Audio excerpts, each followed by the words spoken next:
नमस्कार, exam happy by Jharkhand channel में आपका स्वागत है। तो दोस्तों जुड़ चुका हूँ मैं यहाँ पर आपके लिए टेस्ट सीरीज़ के लेकर के। तो आपको बता दें इसके पहले यहाँ पर 1 से 5 शिक्षक के लिए 20 टेस्ट सीरीज़ स्पेशल करवा दिया गया है। उसके बाद अब प्रारंभ हो गया है आपको 6 टू 8 का टेस्ट सीरीज़ जिसमें 1 टू 5 के शिक्षक भी भाग ले सकते हैं और 6 टू 8 जो सामाजिक विज्ञान भरे हैं वो भी इसमें भाग लेंगे और 6 टू 8 जो भाषा शिक्षक भरे हैं वो भी इसमें भाग लेंगे। सिर्फ़ और सिर्फ ₹100 में आपको यहाँ पर 20 टेस्ट सीरीज़ करवाया जा रहा है, आप सभी जुड़ जाएँगे। और जो शिक्षक अब तक यहाँ पर एडमिशन नहीं लिए हैं क्योंकि जेसीईआरटी जैक की किताब से आपका प्रश्न होगा, तो वो सिर्फ ₹500 में यहाँ पर एडमिशन के लिए एडमिशन करवा सकते हैं 1 से 5 के लिए और 6 से 8 के लिए 500 और दोनों के लिए 700। तो अभी के अभी अवश्य जुड़िएगा क्योंकि इसमें जैक की दृष्टि से जैक का जो पेपर है उसके अनुसार और विभिन्न राज्यों के शिक्षक पात्रता परीक्षा में पूछे गए प्रश्न है, उसका समावेश इसमें किया गया। चलिए चलते हैं महत्वपूर्ण प्रश्न की ओर। देखिए हम आपके लिए यहाँ पर प्रैक्टिस सेट 29-29 को लेकर के आ चुके हैं, ठीक है। तो प्रैक्टिस 29 को आप यहाँ पर देख लीजिएगा।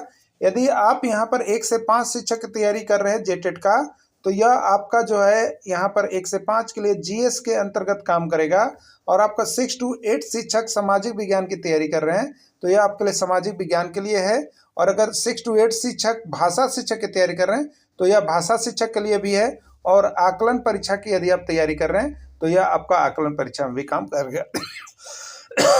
तो सभी प्रकार के शिक्षकों के लिए यह वीडियो बहुत ही महत्वपूर्ण है, तो आप सभी इस सभी को अवश्य देख लीजिएगा, ठीक है। चलिए देखते हैं पहला प्रश्न। ज्योतिराव फुले का जन्म कहाँ हुआ? केरल, महाराष्ट्र, कलकत्ता या कोई नहीं, ठीक है। ज्योतिराव फुले का जन्म कहाँ हुआ? देखिए ज्योतिराव फुले जी का जन्म जो हुआ वो पुणे में हुआ, जिसमें ब्रिटिश के समय कहलाता था। लेकिन अगर वर्तमान में देखिएगा तो उसको आप महाराष्ट्र के अंतर्गत डालेंगे, ठीक है। यानी ज्योतिराव फुले जी का जन्म यहाँ पर महाराष्ट्र इसका सही उत्तर हो जाएगा। सत्य शोधक समाज की स्थापना किसने की? सत्य शोधक समाज की स्थापना किसने की? राजा राम मोहन राय, स्वामी विवेकानंद, ज्योतिराव फुले या कोई नहीं, ठीक है। तो ये सत्य शोधक समाज की स्थापना जो है आपको ज्योतिराव फुले जी की तरफ से किया गया था।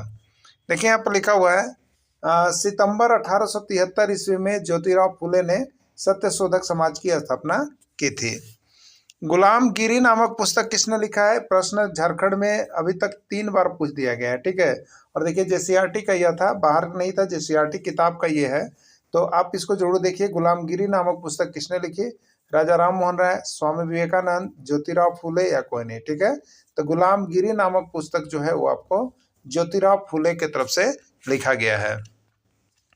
अगला प्रश्न है भारतीय शिक्षा का मैग्ना कार्टा के नाम से किसको जाना जाता है?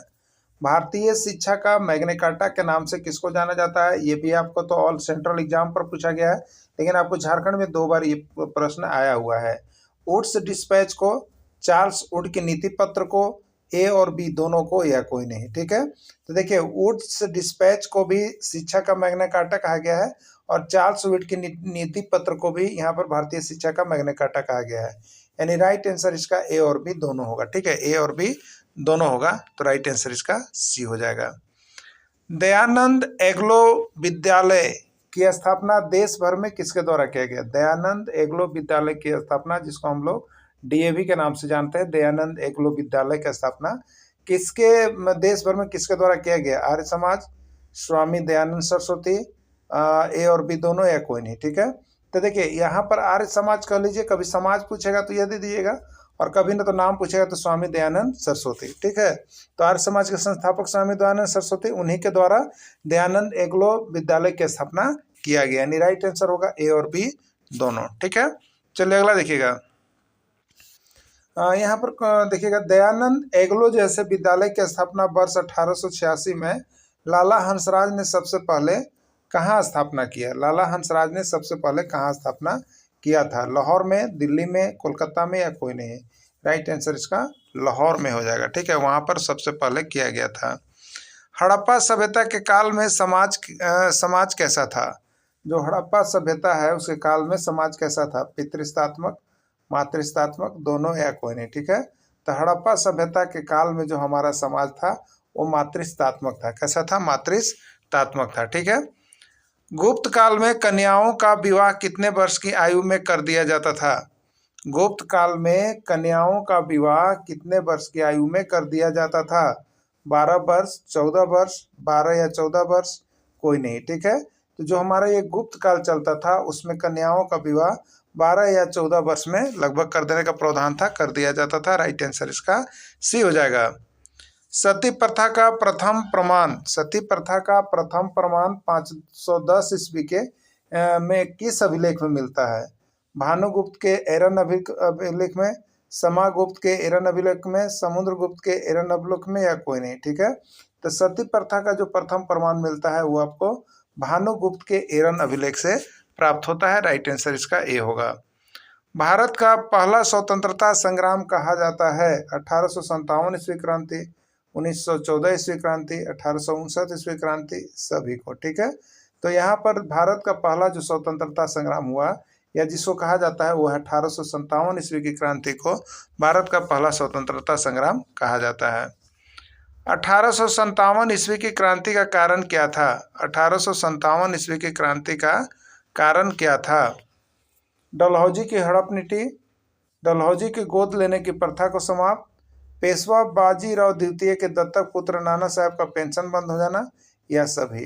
तो देखिए 1857 ईस्वी की क्रांति में लॉर्ड डलहौजी की हड़प नीति भी है, डलहौजी गोद लेने की प्रथा भी है, पेशवा बाजीराव द्वितीय का नाना साहब पेंशन बंद कर देना, यानी सभी कारणों से यहाँ पर है हड़प्पा 1857 ईस्वी की क्रांति का कारण। राइट आंसर सभी होगा।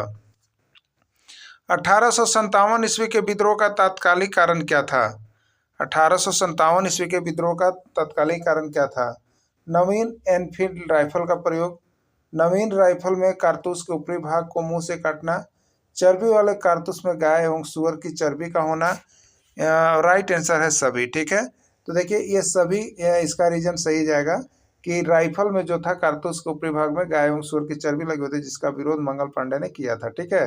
तो ये ए बी सी तीनों सही है, इसलिए इसका राइट आंसर सभी में चला जाएगा। सूरत बंदरगाह कहाँ स्थित है? सूरत बंदरगाह कहाँ स्थित है? प्रश्न बहुत ही एमवीवीआई है और बहुत बार पूछा गया, ठीक है। आपके एग्जाम में भी पूछा जा सकता है। सूरत बंदरगाह कहाँ स्थित है? केरल, कोलकाता, गुजरात या बम्बई, ठीक है। तो सूरत बंदरगाह कहाँ स्थित है? सूरत जो है आपका गुजरात में है। कहाँ पर है? गुजरात में है। ईस्ट इंडिया कंपनी भारत से चीजें खरीदती थी और कहाँ बेचती थी? देखिए ईस्ट इंडिया कंपनी भारत में लगाई थी और ये यहाँ का ये खरीदती थी और कहाँ बेचती थी? तो यह जो है यहाँ पर इंग्लैंड और यूरोप के बाजारों में बेचती थी, ठीक है। इंग्लैंड और यूरोप के बाजारों में बेचती थी। पुर्तगाली जब पहली बार भारत आए तो वह सर्वप्रथम कहाँ डेरा डाले? पुर्तगाली जब पहली बार भारत आए तो वह सर्वप्रथम कहाँ डेरा डाले? कामलक, कामातार, कालीकट, कोई नहीं, ठीक है। तो पुर्तगाली जब पहली बार भारत आए तो वह कालीकट में डेरा डाले थे, ठीक है। कहाँ पर डाले थे? कालीकट में डाले थे। केरल के तट कालीकट पर जो है यहाँ पर पुर्तगाली लोग पहला डेरा डाले थे, ठीक है। यहीं पर पहला डेरा उन लोगों का डाला हुआ था। अब देखिएगा झूम की खेती को क्या कहा जाता है? आदिवासी खेती, परती खेती, घुमंतू खेती, या कोई नहीं, ठीक है। तो झूम की खेती को स्थानांतरित खेती, मतलब बदल बदल के खेती करना, स्थान बदल बदल के, या उसी को हम लोग कहते हैं घुमंतू खेती, ठीक है। तो झूम की खेती को हम लोग घुमंतू खेती भी कहते हैं। वैसी खेती जो एक जगह से दूसरे जगह पर घूम घूम कर की जाती है, देखिए वैसी खेती जो एक जगह से दूसरे जगह घूम घूम कर खेती की जाती है उन्हें कहते हैं झूम की खेती, उन्हें कहते हैं घुमंतू खेती, उन्हें कहते हैं ए और बी दोनों, ठीक है। तो ऐसी खेती जो एक जगह से दूसरे जगह पर झूम झूम के होती है उसको झूम की खेती, घुमंतू खेती, यानी दोनों कहते हैं। राइट आंसर सी होगा, ए और बी दोनों हो जाएगा। बिरसा मुंडा का जन्म कब हुआ? देखिए प्रश्न झारखंड एग्जाम के लिए बहुत इंपॉर्टेंट है, बार बार ये प्रश्न आपका हर एग्जाम में पूछ देता है, इसलिए आप इसको देख के ही जाइएगा, ठीक है। बिरसा मुंडा का जन्म कब हुआ? 15 नवंबर 1872 ईस्वी, 15 अक्टूबर 1875 ईस्वी, 15 नवंबर 1875 ईस्वी, कोई नहीं, ठीक है।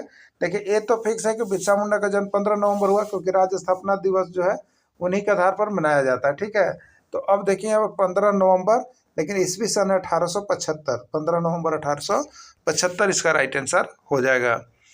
Grand old man of India के नाम से किसको जाना जाता है? Grand old man of India के नाम से किसको जाना जाता है? दादा भाई नौरोजी, दादा भाई लिबर्टी और दादा भाई लहरोजी, या किसको कहा जाता है, ठीक है। तो ग्रैंड मैन ऑफ इंडिया के नाम से दादा भाई नौरोजी को जाना जाता है। राइट आंसर इसका बी होगा, ठीक है। राइट आंसर इसका बी होगा। अस्थाई बंदोबस्ती कब लागू किया गया? 1793, 1794, 1785, 1789, ठीक है। अस्थाई बंदोबस्ती व्यवस्था जो है आपको 1793 ईस्वी में लागू किया गया। अस्थाई बंदोबस्त सबसे पहले कहाँ लागू किया गया? बंगाल में, बिहार में, पंजाब में या महाराष्ट्र में, ठीक है। तो अस्थाई बंदोबस्त जो है वो सबसे पहले आपको बंगाल में लागू किया गया। देखिए, अस्थाई अस्थाई व्यवस्था, महलवाड़ी व्यवस्था और रईतवाड़ी व्यवस्था, ये तीन को व्यवस्था को जरूर देख के जाइएगा, आपके एग्जाम में यहाँ से एक प्रश्न होगा, ठीक है। और इस सभी का जैसे पहले सेक्शन में जो आपको चैप्टर बाई चैप्टर पीडीएफ बनाया गया है, उसमें आपको हम बहुत अच्छी तरह से सब कुछ बता दिए हैं। तो जो अभी तक पीडीएफ नहीं लिए हैं या नहीं अभी तक ले पाए हैं, तो देखिए यहाँ पर जेसीईआरटी जैक की किताब का हैंड रिटेन नोट्स है आपको, ठीक है। तो आपको यहाँ से देखने से किसी भी तरह से आप कितना भी प्रैक्टिस सेट लिए होंगे या कहीं बाजारों किताब लिए होंगे तो उससे तो नहीं आएगा, बहुत कम आएगा, एक दो प्रश्न आया तो आया, लेकिन यहाँ से आपको है हूबहू जो है बहुत ज़्यादा प्रश्न भिड़ेगा आपको और स्कोरिंग भी होगा, इसलिए ले करके पढ़ लीजिएगा एग्जाम में जाने से पहले तक। इंग्लैंड के व्यापारियों ने व्यापारी कंपनी की स्थापना किसके समय में की? इंग्लैंड की महारानी समरसोत के समय, इंग्लैंड की महारानी एलिजाबेथ प्रथम के समय, इंग्लैंड की महारानी फूलवंती के समय या कोई नहीं, ठीक है। तो इंग्लैंड की महारानी एलिजाबेथ प्रथम के समय किया गया, ठीक है। अगला, ईस्ट इंडिया कंपनी की स्थापना किसके समय में किया गया और कहाँ किया गया, ठीक है। एलिजाबेथ प्रथम के समय 31 दिसंबर 1600 ईस्वी, एलिजाबेथ द्वितीय 30 दिसंबर 1600 ईस्वी, एलिजाबेथ तृतीय 31 दिसंबर 1500 ईस्वी या कोई नहीं, ठीक है। तो देखिए यहाँ पर ईस्ट इंडिया कंपनी की स्थापना जो हुई वो एलिजाबेथ प्रथम के समय हुई और 31 दिसंबर 1600 ईस्वी को हुआ, ठीक है। 31 दिसंबर 1600 ईस्वी को हुआ। वास्को डिगामा कहाँ का निवासी था? पुर्तगाल का, अंग्रेज का, डच का या फ्रांसीसी का, ठीक है। तो वास्को डिगामा ये पुर्तगाल निवासी था, ठीक है। पुर्तगाल निवासी, पुर्तगाल का रहने वाला था। भारत के द्वारा तैयार किया गया पहला नक्शा किसके द्वारा तैयार किया गया? James रेनेल, James Watt, James Robert या कोई नहीं, ठीक है। तो भारत के द्वारा तैयार किया गया पहला नक्शा जो है वो जेम्स रेनेल के द्वारा दिया गया, ठीक है, जेम्स रेनेल। भारत के सर्वप्रथम नक्शा तैयार करने का आदेश किसने दिया? Robert Clive, Warren Hastings, James Rennell या कोई नहीं। तो भारत में सर्वप्रथम नक्शा तैयार करने का आदेश जो है रॉबर्ट क्लाइव के द्वारा दिया गया है।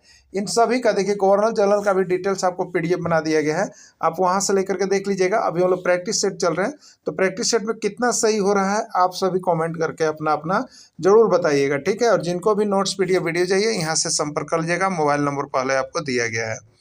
भारत के प्रथम गवर्नर जनरल कौन थे? Lord Mountbatten, Warren Hastings, Lord Canning या कोई नहीं, ठीक है। तो यहाँ पर इसका हो जाएगा वारेन हेस्टिंग्स, ठीक है। तो इस तरह से यहाँ पर आपको अब हिस्ट्री सेक्शन का हम लोग रिपीटेशन कर रहे हैं, तो उसको आप सभी को देख लीजिएगा और तैयारी कर लीजिएगा, ठीक है। जो भी नोट्स पीडीएफ चाहिए यहाँ से जरूर परचेज कर लीजिएगा। वीडियो के अंत तक जुड़े रहें, धन्यवाद।